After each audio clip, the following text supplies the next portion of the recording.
like this. You see? Just bite it. Gentle. Meet Tank, a 250-pound Mastiff with the chaotic energy of a golden retriever. Most saw a terrifying giant, but Emily saw a hyperactive miracle that no one, not even her family, was ready to welcome home.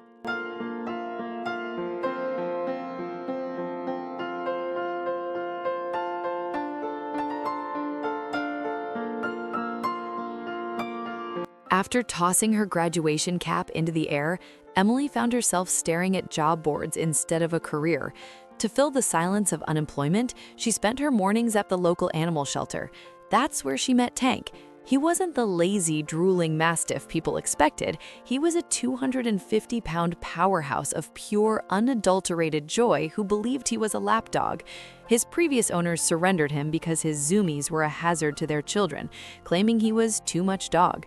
When the shelter manager announced Tank would be transferred to a high-kill facility the next morning due to lack of space, Emily didn't think, she acted. Without telling her parents, she signed the foster papers and managed to hoist the giant into her small car. "It's just temporary," she whispered to herself as Tank tried to lick the back of her head while she drove.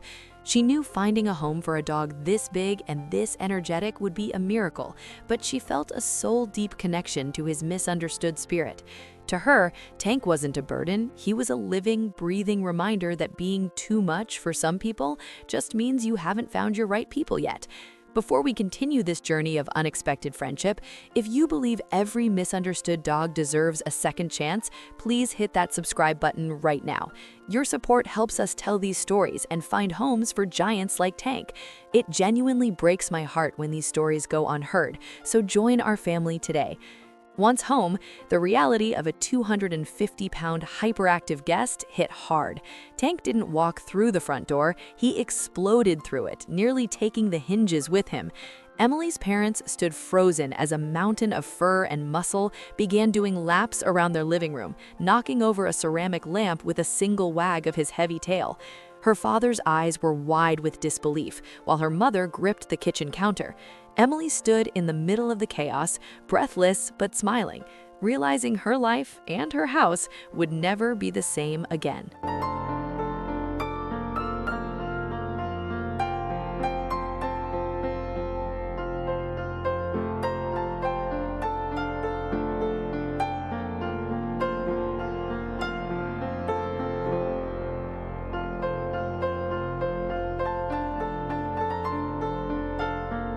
The first week was a tactical operation. Emily's father, David, spent most of his time calculating the cost of high-quality kibble to keep Tank healthy, grumbling about how the dog ate more than the entire family combined. Her mother, Sarah, tried to stay firm, but Tank's border collie energy was infectious. He didn't just sit, he launched himself into the air whenever he saw a treat. Sarah found herself secretly baking organic peanut butter biscuits just to see Tank's massive ears perk up. Even Emily's younger sister, Lily, became his partner in crime, playing high-intensity fetch in the backyard where Tank moved like a freight train with a wagging tail. However, the peace was constantly threatened by Mrs. Higgins, the elderly neighbor who lived behind a perfectly manicured hedge. To Mrs. Higgins, Tank wasn't a dog, he was a beast and a public nuisance.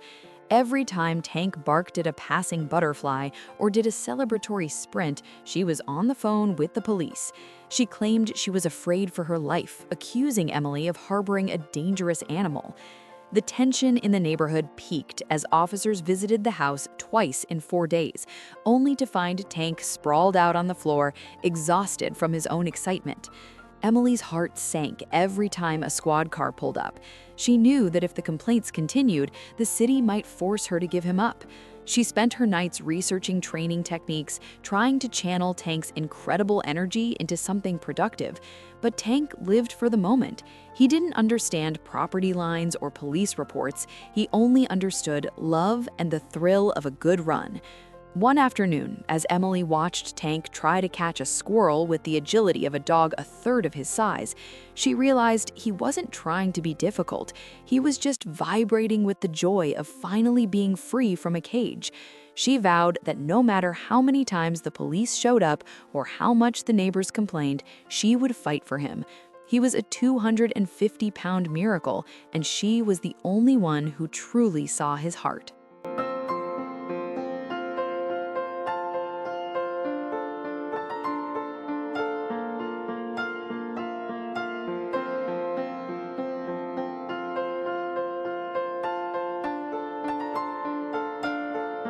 The climax happened on a sunny Tuesday afternoon. Tank was in the backyard, his internal border collie motor running at full speed. Suddenly, a stray cat darted across the fence, and Tank's excitement hit a breaking point. With a powerful leap that defied his massive weight, he cleared the gate and landed squarely in Mrs. Higgins' yard.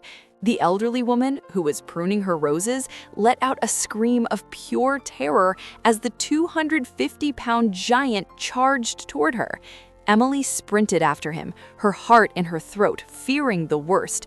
But as Tank reached Mrs. Higgins, he didn't bite or growl.